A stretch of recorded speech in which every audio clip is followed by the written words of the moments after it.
এই মুহূর্তের breaking news, দুদিনের জন্য বৃষ্টির সতর্কতা জারি করল আবহাওয়া দপ্তর। এই মুহূর্তে সাংবাদিক বৈঠক আবহাওয়া অফিসের অধিকর্তা বিশ্বজিৎ ঘোষ। বিশ্বজিৎ বাবু বলছে, শুনুন।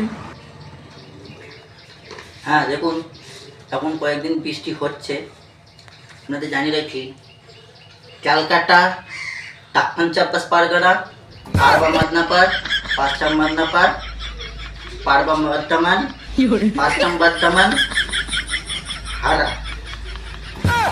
হাওড়া এই কটি জেলায় দুদিন ভারী বৃষ্টিপাত হবে।